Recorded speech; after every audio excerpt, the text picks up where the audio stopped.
Okay, meaning in architectural form, part 2. So this carries on with the series on architectural form and the meaning associated to it, and it's the general body of the lecture. What do you expect from architecture theory course? So I will move on.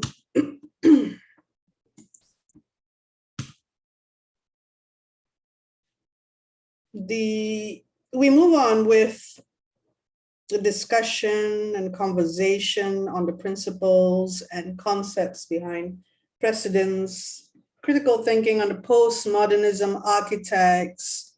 We started with the late modernism and the early postmodernism period in the last lecture. So now we're going into two particular isms: rationalism, the Italian rationalists, and regionalism.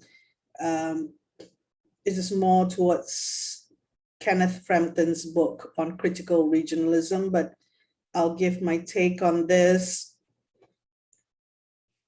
Why choose this two? Because we are learning about precedents, and this is a way to learn about precedents. There are many other isms to be covered by the student's presentation.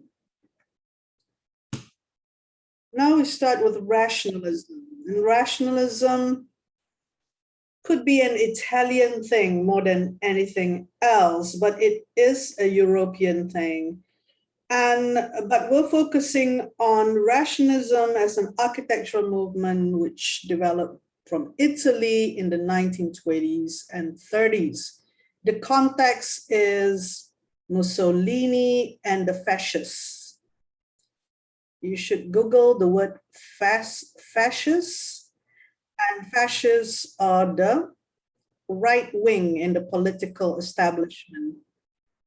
Well, not necessarily fascists exist in all countries at all times, but when they come into power, such as Adolf Hitler in Germany and Mussolini in Italy,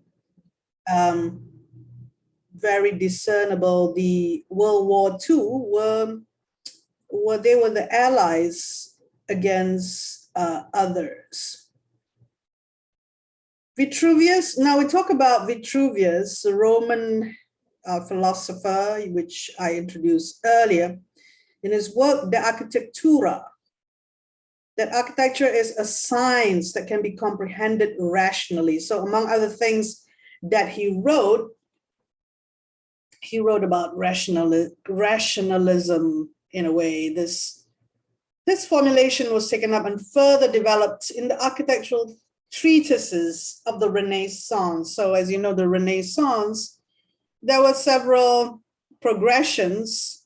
At first, you have the early one, the early Renaissance, where they were looking into the human as the center of the world, not God as the center of the world, meaning it was only about the church in the Gothic period that they refocused on. Among other things, there was also progress in terms of the mercantile and the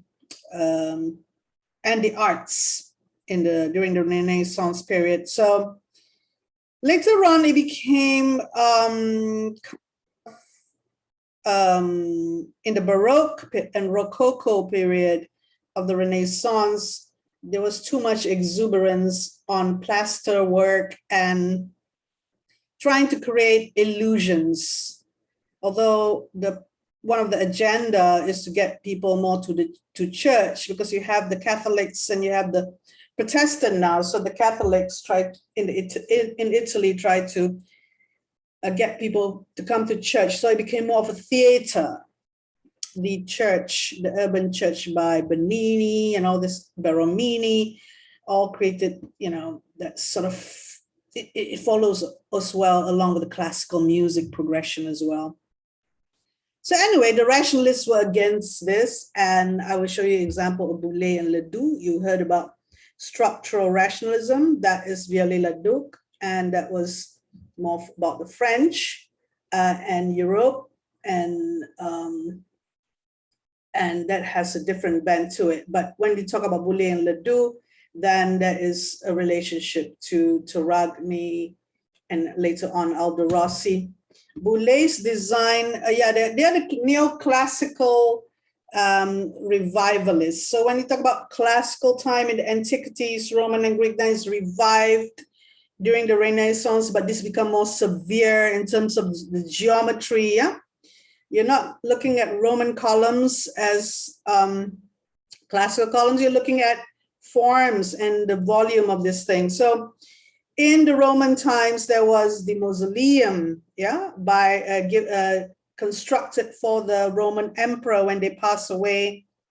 And in the 18th century, suddenly Boulay decided to do a cenotaph for Isaac Newton. And you know who Isaac Newton is, yeah? The scientist who discovered gravity in the 18th century. So this was the design of the rationalists. And another one, Ledoux symmetry is same as what Boulay was trying to do with all this pure forms. Now there's this love affair with the pure form. In the case of Terragni, a bit of history. Giuseppe Terragni founded the so-called Gruppo 7.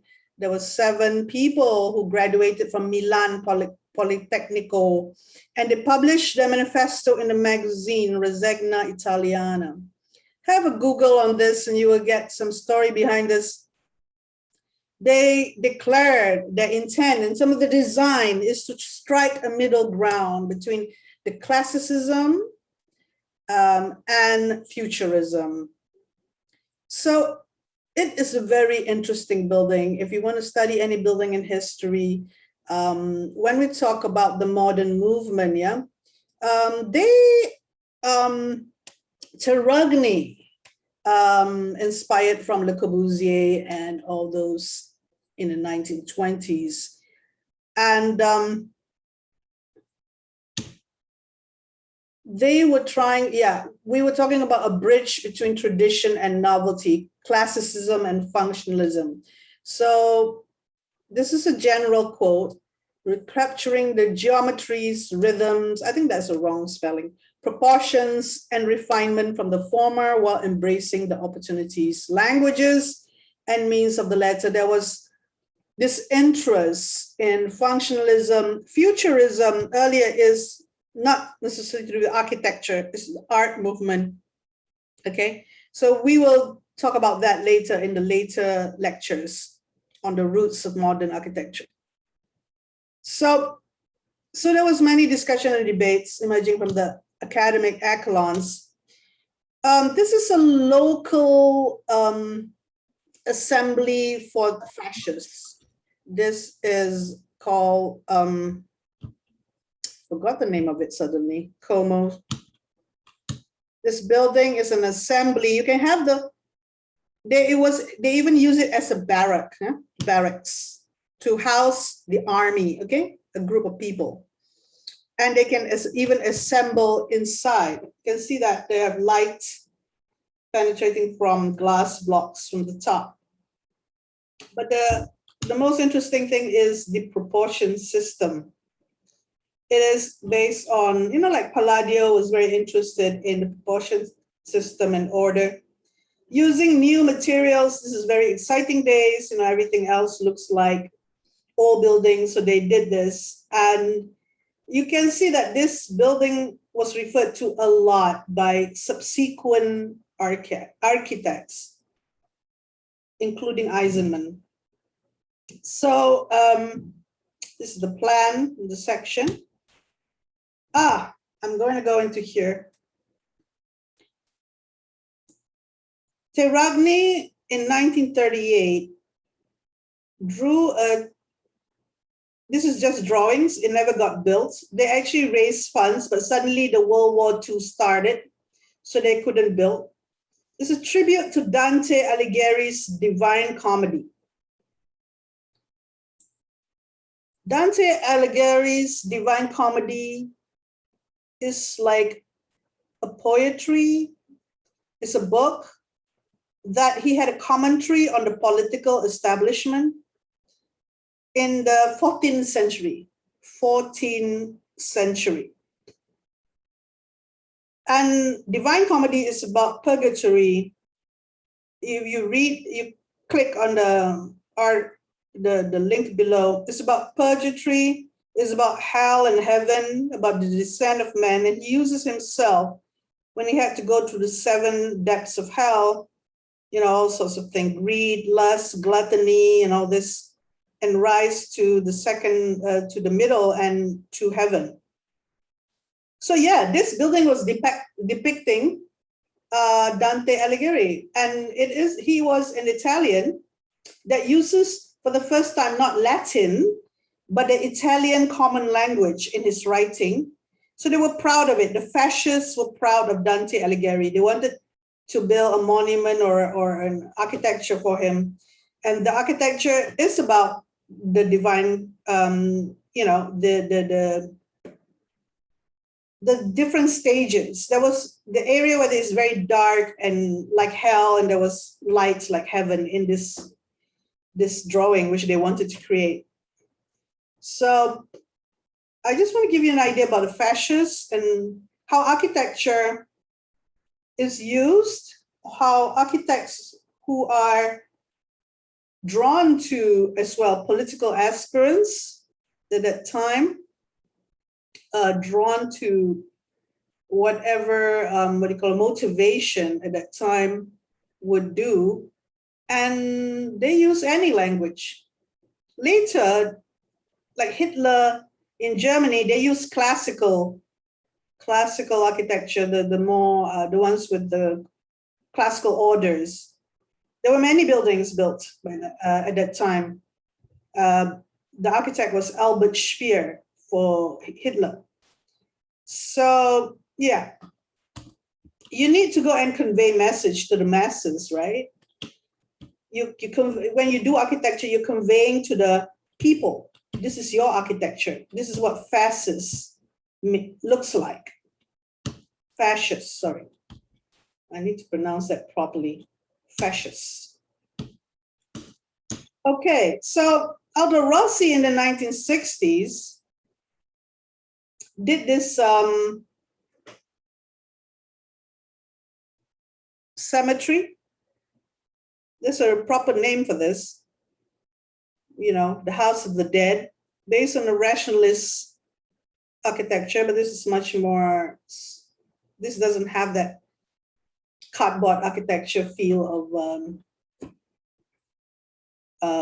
Terragni's work. This is much blocky, much more massive. Maybe it's to do with the fact that it's a cemetery, but this was actually built. Introduction to Aldo Rossi, read the book Architecture of the City, Scientific Biography in the 80s, which explored several of the ideas that inform neo-rationalism. So neo means new. So the revival of rationalism with Rossi and a few others.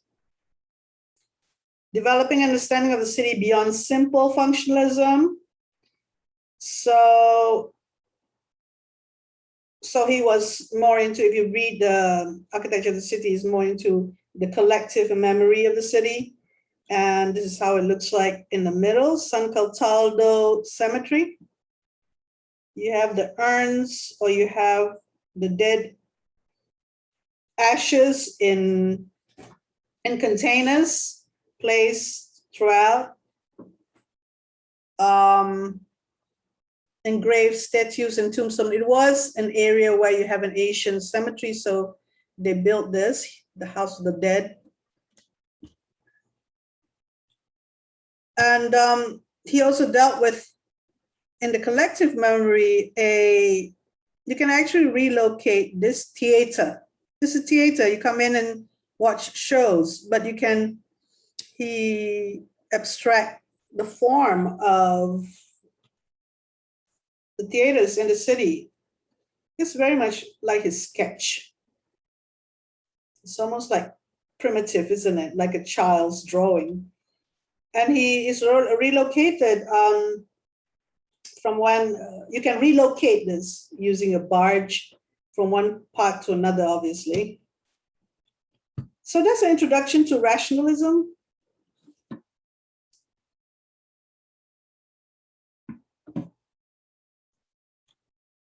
And the architecture and the motivation to do that architecture and the meaning of the forms.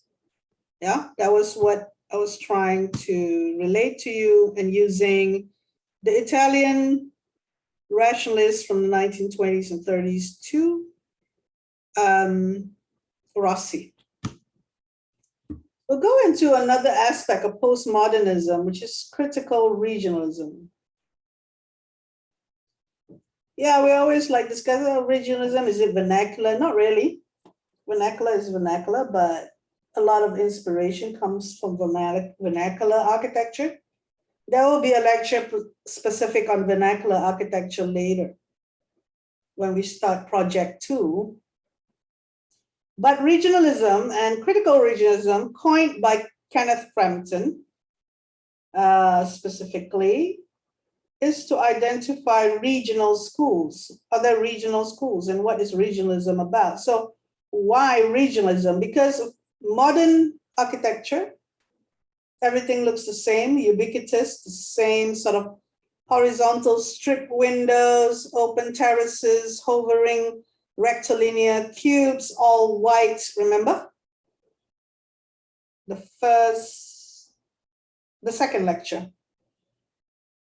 We're now in the 4th, yeah. Second lecture, looking at some of the architecture of Le Corbusier and other architects during that time that became synonymous all over the world. So you have international style in Malaysia. It affects all countries, South America as well. But then suddenly there's a reaction after late modernism. In the 1980s, we had a lot of retrospect in looking into our architecture, the Malaysian architecture identity. So this happens all over the world. I'm sure if you're from Indonesia or the Middle East region, the architects were asking about what actually should be the meaning of the forms and how to express the forms in the country. And interestingly, you know, like the CIMB Bank in the middle of Kuala Lumpur that has a, I think Terengganu traditional architecture form being done in a office building complex. Yeah, at the time it's called Bank Bumiputra. So that was in the 80s. Those things happened in the 80s. In the 70s, there were, Dewan Tunku Chancellor. When was that? It's 1960s. And there were the Merdeka buildings. Merdeka buildings, meaning the Museum Negara, the Masjid Negara, Bank Negara, all the Negaras building. Well, Bank Negara is like in the sort of bush concrete finish, right? So-called brutalist sort of architecture, isn't it? So it's the DTC, and there were 7 buildings because was there 5 faculties or 5 buildings? Sorry about that, I forgot. But this one you can read Lai Chi-Kian's book on buildings during the Merdeka and Subang Airport and all that. So they're exploring more on the structure and the construction, and the form was expressed through the structure. Mushroom columns, you know, even in the Masjid Negara, you have that sort of columns and a modern sort of look, except for the interior, the right in the middle is very Moorish, the prayer hall in the middle, in the interior.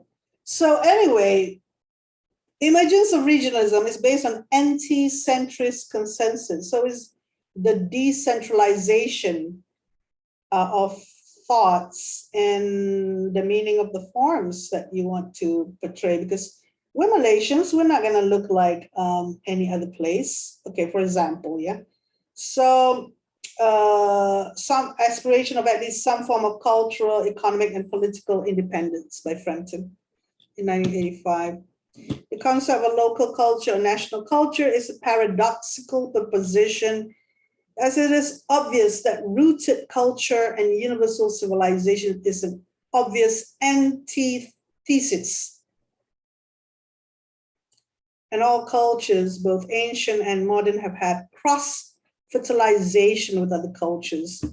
The most very interesting thing is when Islam came into the region, Southeast Asia and the Malay archipelago, Nusantara, and that Hinduism and Buddhism was already there in terms of the people in this region. And when Islam came, when he tried to build a mosque, I think you guys learned about this in history, then you have this cross-fertilization, right? Depicted in the mosque, Trankara Mosque in Malacca, for example. It's different, right? The mosque in the East Coast, not really much of the influence of China, of Buddhism and Hinduism.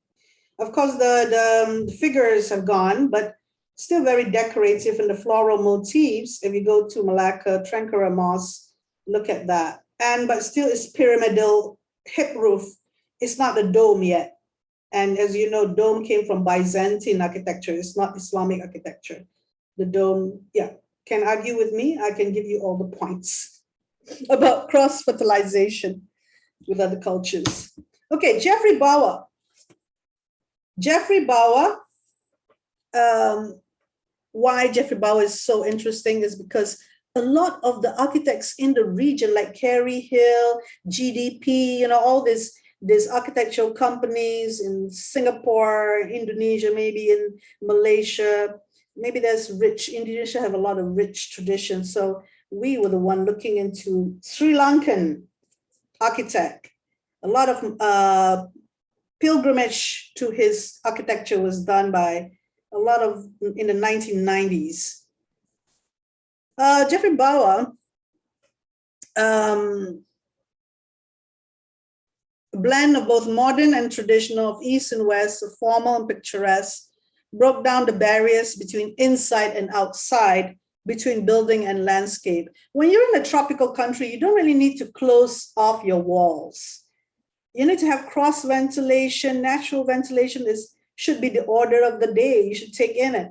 The low overhanging eaves, spread out, get rid of the sun and the rain at certain times, working around in vegetation, having respect for the older trees and designing around it. So this is an example of Lunu Ganga Estate in 1948. In Kandalama Hotel in 1991, where it's facing the sea, this hotel was built around the outcrops, taking into account all the rocks and not destroying, minimum intervention of the natural landscape. So even in some of the spaces, you can find rocks as part of the interior space. I forgot what it is. I think it's granite, or is it volcanic? So one of the works that often being cited of his work, you should go and click on that and see how much vegetation is part of the architecture. Louis Barragan. So we're looking at regions here. That's Sri Lankan being referred, regional schools, yeah, architect. Now we have Mexico. So Louis Barragan, born in Guadalajara and trained as a civil engineer. I think there are a couple of students quoting Louis Barragan the other day. So I thought I'd give you a lot of links here for you to explore Louis Barragan. Mexico, maybe it's different. It's Mediterranean climate as well in some parts, but I don't know, California is more. This is like bordering on tropical countries such as ours in Malaysia. So he referred to customs and traditions. He doesn't go gung-ho with the international style, but his belief and the concepts that he adopted were from folk tradition. Yeah, spent all his life in contemplation. and therefore very much respected in Mexico and the world. And San Cristobal, which is like a bit sprawl with the horses and animals, ducks and lakes, the spirit of the place. So we were talking about phenomenology. So I'd quote this from that article down there. The spirit of the place, Barragan spaces are a spiritual absorption, a place to be and enjoy life in a different manner, far away from the noise, consumerism, and madness of the city. Exactly what the brief of our project, right? While it's set apart from the world, it remains in contact with it. Without isolating, he establishes the necessary distance to create a space where he could come to terms with himself. So Carlos Agresta, the article that people refer to talking about the use of colors, he don't use green and black. Black is the bottom of the pool, green is for nature. But the other colors are found in their vernacular architecture in Mexico. This is a very interesting project. And if you click that link to go to video, which we will watch later, I'm timing myself so that we have that time.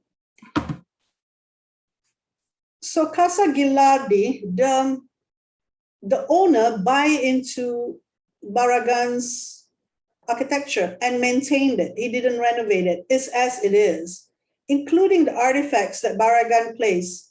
Barragan not only dealt with the architecture. The first instance, he was retiring, but people wanted, this particular person wanted him to build. He said, I want to build around that tree, the jacaranda tree. You can see the tree and the prominence of it. I want to build the architecture around that tree, and it's basically a house. He found himself inspired, yeah. Astonishing jacaranda tree around the house is built. Mexican vernacular with European high modernism, inspired use of primary color, abstract expressionism. That was a word that Jang's coined as well, abstract representation, he said. But here is expressionist, mood piece. And I was trying to think, why is yellow the spiritual space in Mexican architecture? But obviously, you need to learn about Mexican folk architecture to actually understand the use of colors that he used. He told the owner, you're gonna have, do you mind? Because I'm gonna color this in pink. So he's an artist who colored his architecture. There are other regions. You have Australia, although influenced by Western tradition. They were finding out the architects was learning also about how the original people there, the Aborigines, respect the land. And in the case of Glenn Murcutt, worthwhile to read about him to understand his architecture. Designed some of Australia's most innovative, environmentally sensitive buildings over a long career. Maybe if you're doing sustainable design, you can actually learn a few things from him. His 3 rules in life in 1994, simplicity, simplicity, and of course, simplicity. Touch the earth lightly. So as far as possible, do not intervene too much to the earth. Do not change the earth and try to find architecture or construction methods that are not creating, long-term chemical imbalance and stuff like that. As a way to foster harmonious, adaptable structures that work with the surrounding landscape instead of competing with it. How do you do that? Read more in the links below. So he is a teacher and does practice the house adapt to changing conditions passively passive energy design and have a linear focus that helps them fit into the landscape. The technique is only possible due to its attention to detail when assessing the wind directions, temperatures, and water movement at each new site. Together, this creates building, which he says, live through their respect for nature. His house is regarded as modest and closest thing to being truly Australian. So it's not European, it's Australian. Yes, passive heating and cooling principles is employed. Nothing to do with style and paying very close attention to the orientation of the building on the site, to cooling winds and weather patterns. Some of the interior shots and the material use usually you have the concrete, you have the glass, but you have the timber as well. You have the overhanging eaves as far as you can go. I don't know where exactly this is in the region. Is it the north or the south? But that's the character that we see here. The play of light is there, when we talk about that. We will see that in the video soon. In 3 minutes' time. So other architects cited by Frampton in critical originalism, John Utzon's church, Codex, apartment block, we see 1951, okay. Alvaro Siza swimming pool, Raymond Abraham Carlos Capa, Gallery Mario Botta, Tadao Ando. Yeah, these architects in various places, even as far back as 1950s, were looking into the context, the country where they are, the region where they are, more than just a universal ideal.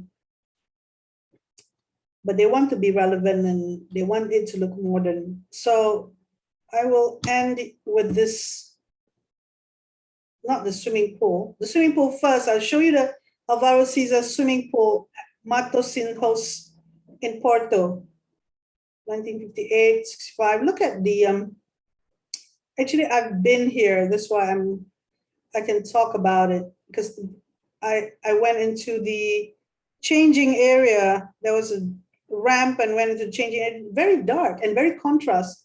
Look at the light in that on the right. That's my photograph. So contrast, because the Mediterranean climate, the blue sky is so blue. And then you have this public swimming pool that everybody can go to on the cliffs. But this one, I didn't get the chance, it was closed. The tea house on top of the rocks. It is a restaurant. You can enter through, on the right is the entrance to go into this tea house, and it has levels there of different places to have your, to enjoy your food. It's a working restaurant, call it tea house, but it's a restaurant. And it's orientated to get the prevailing winds and where the light should come in, and elevate windows at the side for you to, of course, the focus of it is naturally as you go down the steps inside, the sea is suddenly revealed to you. It's not like, bam, the sea. The sea is there, but as you enter a space, it is revealed to you again. The sea can be revealed in your architecture in different manner, in different ways, inside, outside, So there are a lot of people bathing or people at the beach, and in the bottom is just facing the Atlantic Ocean. Porto is located facing the Atlantic Ocean. Yeah. Okay, so do you want to stop share this?